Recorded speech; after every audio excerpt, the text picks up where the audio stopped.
What do you think the most pressing issue is in today's evangelical culture that keeps people from grasping the importance of biblical law?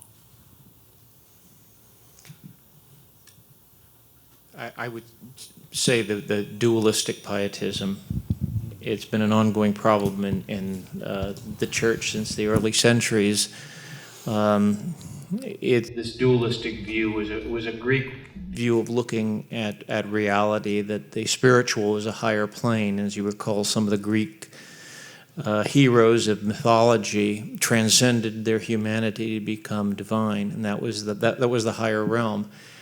Well, the Bible, the language of the Bible lends itself to be misinterpreted, but in a dualistic way, because the whole idea of spirit seems spiritual. Yet, when the Bible talks about spirit, it's really talking about the power of the Holy Spirit in the individual. That's what spirituality is really all about. It's not achieving some higher, vague realm. And so this vague idea that spirituality is our goal has been a poison in the church for a long time. And whenever it revives, the church becomes irrelevant because it no longer has a standard of obedience to God. So I think ultimately this dualism is the real alternative to a proper view of reality and a view of theonomy. Did you say impediment to the importance of biblical law? Why doesn't the wider Christian and evangelical community in the United States apprehend the importance of biblical law? Okay. Is there something about the laws in the Bible that is immoral, unjust, or just evil? I don't know that there's one impediment. Certainly what he said is important.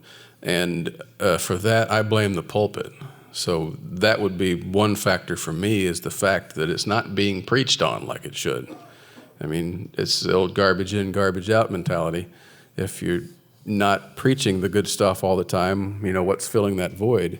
And so that's like, for example, when I read Alice Baldwin's book on the New England pulpit, I was just blown away because these guys were preaching the stuff. I mean, they were preaching the law and they were applying it to their own situation, even to subjects like constitutions and warfare and, you know, really difficult things.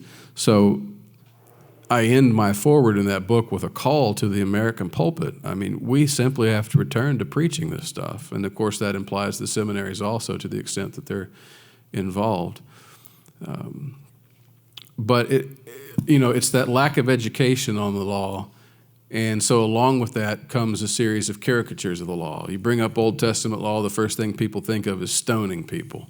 And you know, I know when I was going through this deal with the debate last year, a lot of people that wanted to, you know, they were earnestly desiring to correspond on the law, but they couldn't get past the fact that adultery was punished by stoning, and Christ said that we're all adulterers in our hearts, so the first thing the theonomists are going to do is stone everybody.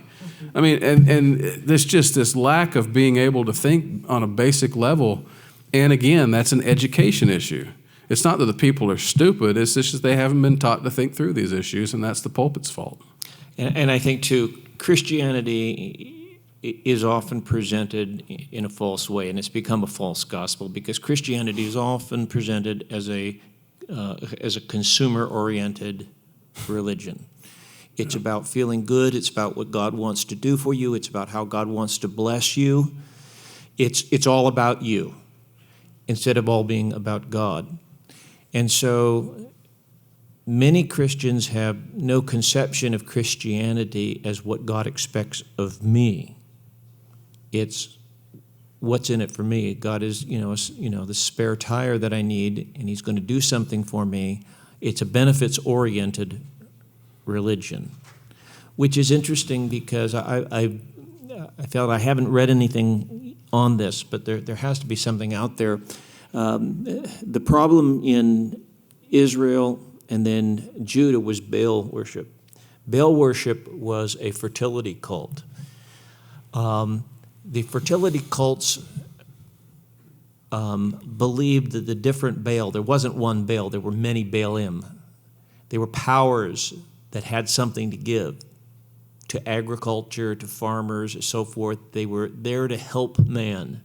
And so man appeased these gods so that they would help him. But it was a benefits-oriented religion. And I think to a certain extent, Christianity has returned to this problem of Baalism, because they're looking at God as some sort of a Baal that's there to just to help them. And they have no expectation that God really expects very much out of them. So it's a whole distortion, really, of biblical understanding of the faith. You know, it's interesting, too, that the word Baal just means Lord. Right. So it's like, oh, the Lord did this and the Lord did that, and talked to the Lord today and the Lord blessed me. And when you begin to water down, as we read with Witherspoon and others, when you begin to water down from a distinct biblical viewpoint to more general religion, that's what happens. You turn it into that kind of idolatry. In regard to natural law, there's so much of nature around. Shouldn't it be sufficient to guide our lives as far as it being a revelation of God? Natural law alone? Natural law alone, shouldn't it be sufficient to guide our lives in the absence of biblical law? That assumes that they're different. I work on the assumption, when I talk about natural law, it is God's revelation of himself in nature, in man, creation, etc. To me, that is not distinct and separate from biblical law. Biblical law is just the revealed version in text of what that same law is, essentially written on the heart of man at creation. And so when people separate them like that, I can't discuss it with them. Is it sufficient? If we were not obscured by the fall and sin to the extent that we are, yes. If Adam hadn't fallen, that would be the case. And that's why it's so difficult for people who want to go down a natural law path. What they're saying is, I don't want the clear version of God's law. I want the sin-obscured version of God's law, and that's sufficient for me. And that's why I think it's impossible to build a just society on that standard. I think the whole issue of natural law is it's been, so many people use it in so many ways. I don't think it's even productive discussion. And I think it's largely irrelevant today because modern man doesn't believe in natural law. Very few thinkers will really reference natural law because Darwin really destroyed the whole concept of natural law because he said nature is actually not a realm of law, it's a realm of chaos and chance. So the whole concept of natural law since Darwin is largely irrelevant to modern man. And it's not really seen as an alternative to God's law. So, Christians are behind the time. And there's a heritage of it mostly in Catholic thinking, but I just don't think it's a productive area to pursue. I just want to add on to that because that's been my distinct observation. Nobody talks about natural law until maybe in the past 10 years, there have been a group of people, neoconservatives and others, kind of the First Things crowd. They know Darwinism destroyed it. They don't want to go to biblical law, so they're trying to, in a way, resurrect the old natural law arguments and go back to the classics and Aquinas all over again. It's the dog returning to its vomit. But that's the group that's actually doing that, and he is right, it's small, but it has been resurrected, so it's out there. The view of law that predominates in the West today and has for over 100 years is positive law, that law is what man says it is. And there's no higher law. It's merely what man says it is. And this is what's now institutionalized in our legal system. And that's our real problem, is man's positive law. Biblical law is old, it's dusty, it's outmoded, it's outdated, it's from a culture thousands of years ago. How could we possibly think we could transplant the laws from the Bible and use them as a guidepost for modern legislation? You want to go ahead? I was going to let you take that. Well, I agree. It is old, and it's probably dusty also because we haven't used it like we should. But is it outdated? That's the thrust of the complaint, and I just disagree with that. The principles of biblical law, as I said earlier, are more relevant today than ever. I mean, we've got a culture that does eat its babies.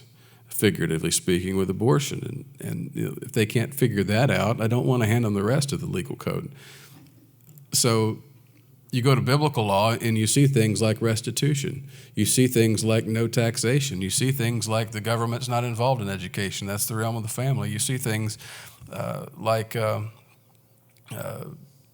you see penalties that are actually fair for what's being given. And we live in a society that's almost completely blown all of that away. I mean, there is hardly a just punishment in our legal system today at all. And if you do achieve it, you end up paying all kinds of lawyers' fees to get it. So I mean, it's a no-win situation. How in this environment that we're in, judicial legal environment that we're in, someone could say biblical law is outdated? It's unfathomable to me. It's someone who's not really read the law and understood it, which is most people. Many of the Bibles that people seem so quaint and almost silly to people are the case laws, which were intended to be to sound a little bizarre, and they probably sounded a little strange even to the people who received them from Moses. For instance, the law against when you find a bird on its eggs, and you were allowed to take the eggs but not the bird. Okay, and we can figure out what that was getting at. That was a case law pertaining to honoring your father and the mother, because it references a blessing to that tiny, irrelevant law. Not too many people had to go find eggs to eat when they were out in the field. That was an intentionally obscure and minor application of honoring your parents, because the same blessing was referenced of long life in the land, as we find in the Ten Commandments. The whole idea of thou shalt not see the kid in its mother's milk, was that even a recipe? It doesn't sound very tasty to me. We don't know that that was something they were tempted to do. But these were minor applications of principles. The church has not even tried to understand how these would be applied in a modern society. We're just debating, do we have to obey these laws? Come on, give me a break. We haven't even gotten to the point where we want to say, well, what would a biblical this or that look like? We have generations of work ahead of us trying to figure that out, and it's going to take that long to rebuild Christian institutions and a Christian way of looking at things. It's taken us generations to mess things up, and it's not going to be an easy turnaround. But we're not even trying to figure out what a theonomic solution is to our problems yet. We're still arguing Christians are arguing amongst ourselves. Do we have to obey God's law? Really? Come on. That's where we are. For 1,000 years, Israel was run by biblical law. But when Jesus came, he said to love the Lord your God with all your mind, heart, soul, and strength, and love your neighbor as yourself. Isn't that enough? Yes. Because it's a summary of the entirety of the law. So if you're going to do that, you'll be doing the rest of the law too, and I'm happy with that. Questions? Let me just add on to that. When people ask me that all the time, love your neighbor as yourself. As I said in the talk, the first one comes from Deuteronomy 6, and the second one comes from Leviticus. So if that's good enough for Jesus, it's good enough for me. Give me Deuteronomy and Leviticus.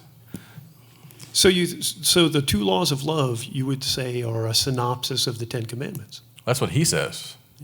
Yeah. I would say it's a synopsis of all the law and the prophets, is what he says. And all those laws in the Old Testament, in one way or another, are an application of the Ten Commandments and the laws of love. I agree with that. The ceremonial law accepted it was a special typological thing that we could talk about. But in regard to the case laws and the civil laws, absolutely. I believe those are applications of law in society, the proper application of love in society. It's easy to say love your neighbor as yourself, but what does that look like when your neighbor builds his fence 5 feet over on your property?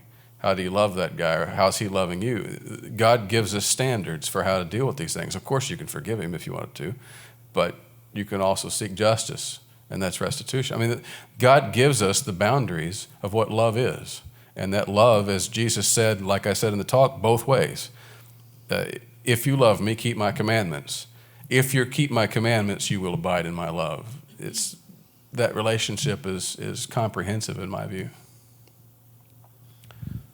Okay.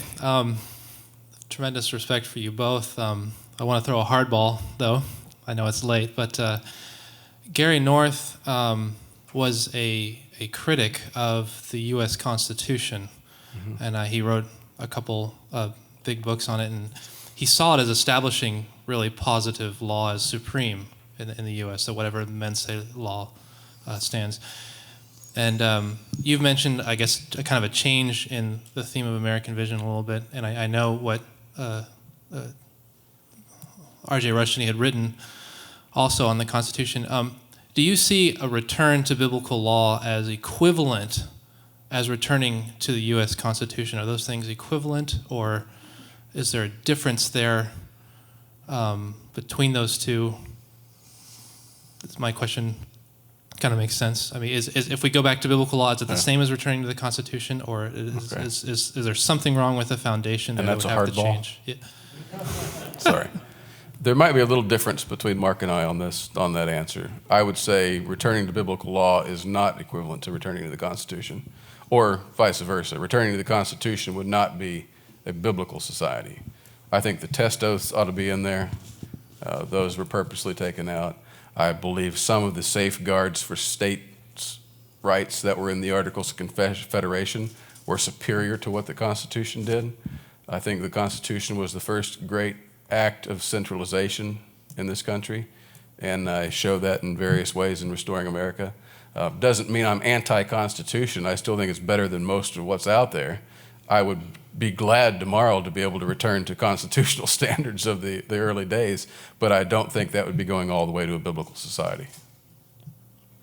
I would say the great advantage of referencing the Constitution today is it's the only means we have today of holding our government to any kind of a limitation. And this is why they don't observe the Constitution. The Constitution is largely a dead letter. The government largely now does what there's no part of the Constitution that hasn't been and isn't being violated. And this goes back to the beginning of the Republic, really, under the Constitution. So the Constitution isn't the answer. We can do better than the Constitution, ultimately. Probably not in the short term, but as a short-term solution, I'd like to hold our government at least to the Constitution and go from there. As far as the history, my father, I think this was an area that Gary North and my father differed on is the extent to which Gary thought the Constitution was a more anti-Christian document than my father would have said. My father just saw it as a procedural document, and the problem came from evil men. And it obviously wasn't enough of a limitation on government because it didn't manage to limit. But it really was the first document in history that tried to limit the power of government. It just didn't do a great job of it. It was insufficient. Evil men are going to be evil, and they're going to find a means to do it. So I think and my father was never past bound. I mean, the future's we're not going to go to the future by going backwards. We have to go forward, and the changes that we're going to have to go through as a culture and as a nation, whenever they happen, our path forward is going to have to look a lot different than the path we came on. Yeah. And I think too many people are stuck on America's Christian history. And I said, look at what we've got now. This is what we have to deal with. So there's not that great a difference. I just add to that. I mean, I love that comment that we can't look to the past. too much in our circles of Christian Reconstruction, there's been this emphasis on America's Christian history, and kind of the implication always is if we could just go back to the good old days, and recover that. There's just kind of this romanticizing of the past that goes on that we absolutely avoid. And it's always helpful to remember Gary North's comment, if you're ever tempted to think about the good old days, think dentistry. And that'll cure you pretty quick. Indoor plumbing. Indoor plumbing, absolutely. All right, well, hello, Joel. This question is mostly for you. I heard about Greg Bunson a week ago, and you should also know that I learned about Gary North today when you talked about him. So I was tricked into coming to this conference. Awesome. You got some good friends. In John 13, after Judas Iscariot leaves the room, and Jesus is talking to his 11 very close disciples, and he says, "A new commandment I give to you, that you love one another just as I have loved you. You also are to love one another. By this all people will know that you are my disciples, if you have love for one another." How is that, as you said, how is Jesus in that referring to the old commandments when he says, "A new commandment I give to you"? That's not what I refer to. It's in John 14, where he says, "If you love me, keep my commandments." And so he's talking about commandments plural, not just a new commandment he'd just given them. And he talks about that later as well. And John reiterates it in his epistles as well. If you love me, or this is how we know that you love one another, if you keep his commandments. So I don't see that as him talking about that new commandment in and of itself. He's obviously talking about more than that. And in Matthew 27, as Chris just asked a while ago, the law of love, the laws of loving God and loving neighbor, Jesus said, "On this hang all of the law and the prophets." Paul says the same thing in Romans 13. If there's any commandment that's summarized in this, love one another. So when Christ is talking about that, I don't think he's talking about keeping only that one new commandment. He's talking about the entirety of what love entails, and it entails all of the commandments. And so from there you'd go from speaking to the 11 immediate disciples of Jesus, and his command to them, not including Judas Iscariot even at this point, to obey God's commandments. Therefore, we should take it into the public square and promote it there.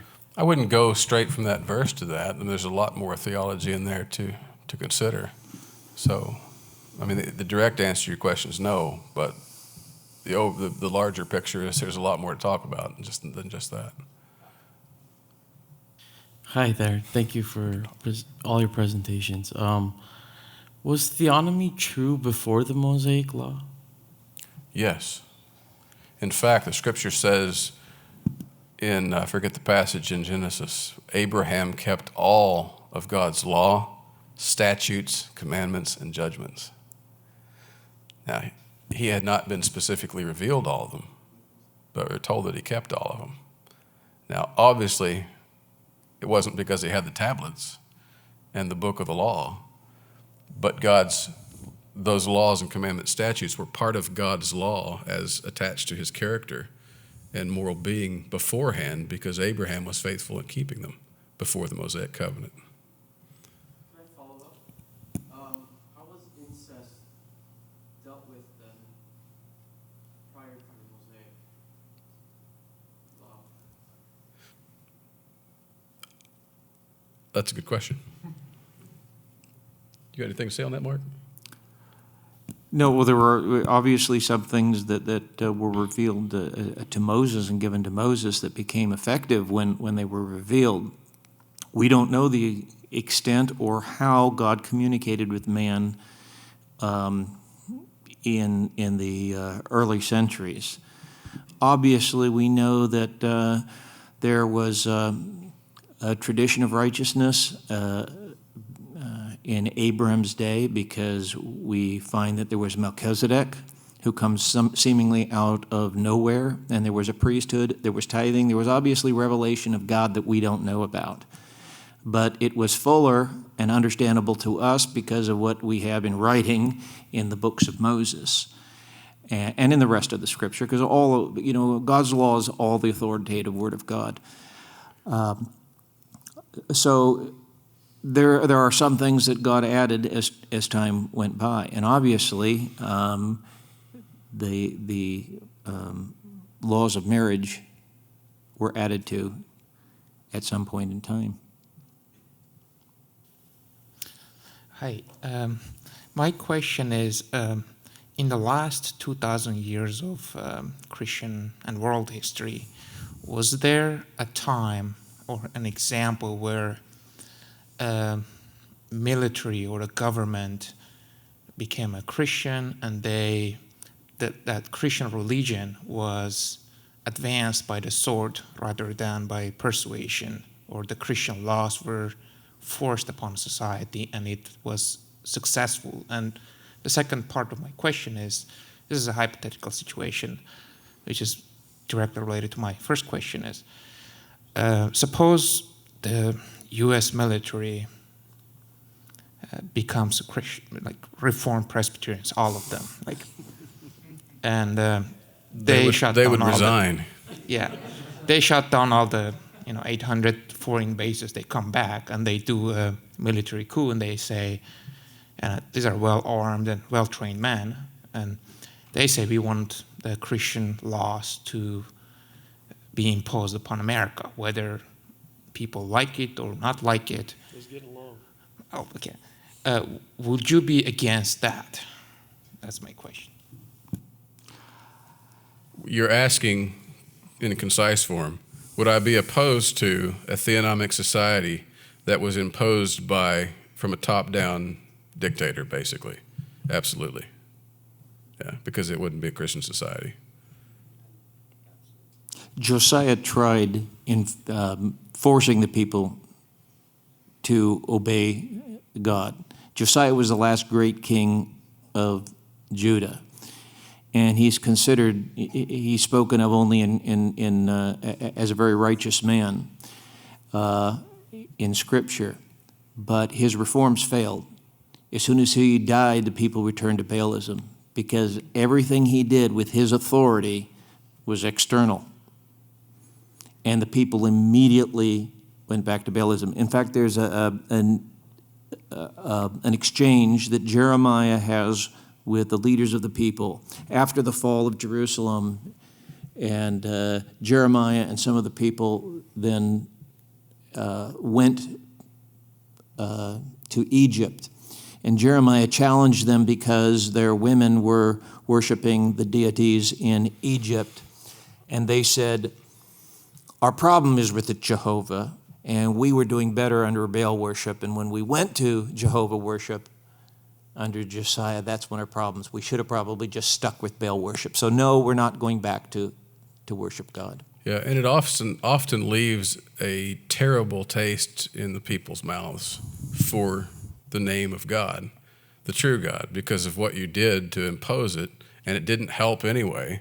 So they're obviously not going to go back to that now. And there are shadows of that problem in American history in the late 19th century and very early 20th, when we still had an American civic religion, so to speak, headed up by our national fascist emperor, Theodore Roosevelt. And when we invaded Cuba to be their liberators and impose Christian civilization on this savage people, and we ended up not doing that. When we left, the people were much worse off than they ever were before.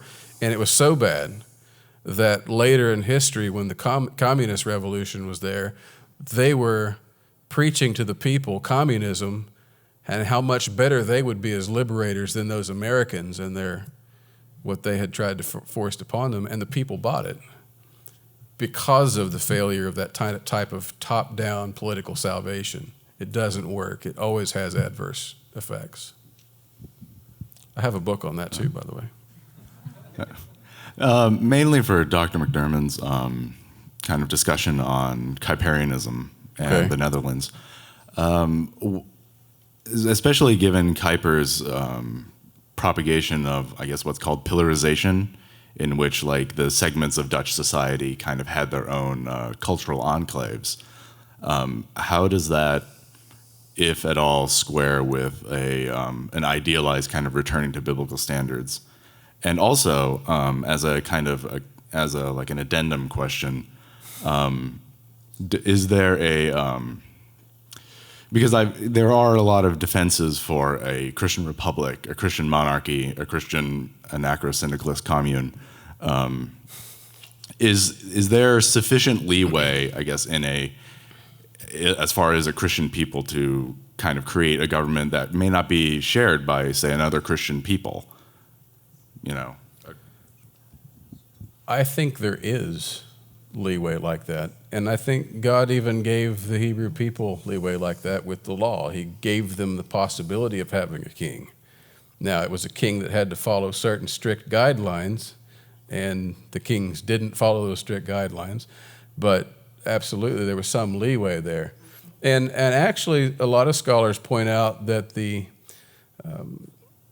refrain in the book of Judges, in that day there was no king in the land and everybody did was right in their own eyes, was showing the failures of biblical anarchy, which or like kind of a minimalist government that was based on just like an Exodus 18 judges society, that couldn't be sustained in the fallen world. And so they needed a king. And so there's kind of a pro-king propaganda in the book of Judges, if you will.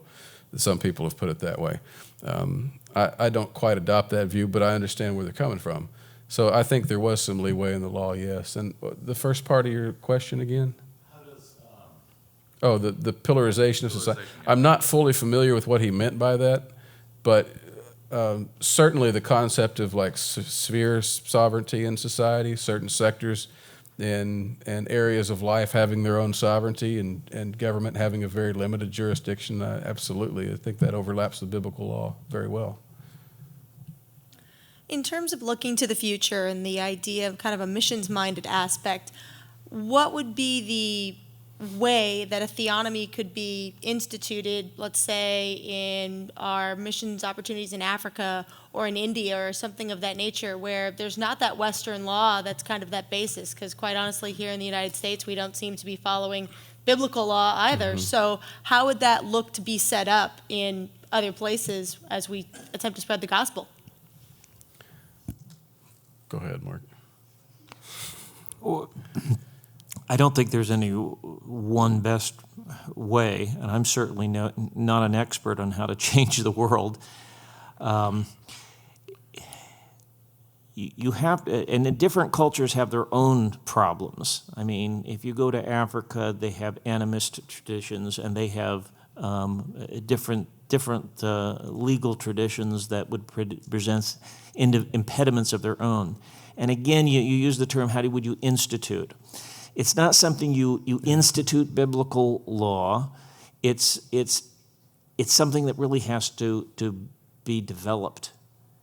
And as I was saying early, we haven't really figured out how to get to where we would like to go. We don't even know where we're going with biblical law, to tell you the truth, because we don't have the experience. We know what we don't like about our culture, but it's much harder to create something to replace what we don't like. And this is why Christians, I mentioned Schaeffer in his critique, it's much easier to critique what's wrong than to figure out how to change it and to produce something better that will last for generations. Yeah, and keep in mind, when you're talking about a place like Africa, there are so many problems you have to address in addition to the legal system and civil law, that it almost becomes a matter of priority or addressing several at the same time, in which case you can't just go plop down a government and change everything overnight. You've got to address the self-discipline of the people, the worldview of the people, a whole range of things. And I mean, wouldn't you want to establish a theonomy? Absolutely, sure. But theonomy is not just civil government. Theonomy starts with self-government, family government, church government, and all those working together. So, yeah, of course you'd want to establish those things, and you would want to establish them along just lines. So, yes, but what I'm talking about, there's so many cultural factors involved also. If someone says, would you like to go take dominion in Africa? I would say, yes, I would like to take dominion in Africa, sub-Saharan Africa. The worst places. Okay, how do you start that? I would say drilling clean water wells and a whole host of service-oriented things in society before you start trying to tinker with governments. But does that mean that therefore you don't think about government? I mean, when you get a chance, again, it's got to follow revival. God's got to be in it, or it's not going to prosper. And when God gives us the opportunity and those things are in place, that's when you had better institute just laws. Because that's where we've always failed in history, throughout Christian history. God gives us the revival, God gives us the opportunity, and we institute the Roman Inquisition. This will be the last question. Okay. Can you guys touch on victims' rights and how it interacts with penology and justice? I think you just did. This is a theory developed fairly well by Gary North in his book, Victims' Rights, which is a kind of a modified section out of Tools of Dominion. So if you don't want to read the 1,300-page version, you can read the 300-page version. The concept of victims' rights is that in certain torts, that is, crimes of damage to person or property, the victim has the right. First of all, the case has to be brought to the state by the victim. The state cannot be the one to initiate charges. And that's a basic rule of Hebrew jurisprudence with certain exceptions. But in those cases, a victim can choose rights. And Gary argues that in cases like adultery, that the victim can choose to have the sanction imposed, for example, the death penalty or whatever, or not. But that's up to the victim. And so it's been a while since I've gone over some of those principles, and it's really, really late. So, I mean, I'm going on 1:30 in the morning here. And I would simply refer you to the book and his arguments on those things. Down deep, I want to agree with him, but I'm not fully persuaded on some of the exegesis. So that's my take on it. The part about the victim being the one to initiate proceedings, I fully agree with that where it's applicable. About the victim being to establish what the penalty might be, I'm not 100% persuaded on that. Thank you, gentlemen. Thank you all. Thank you.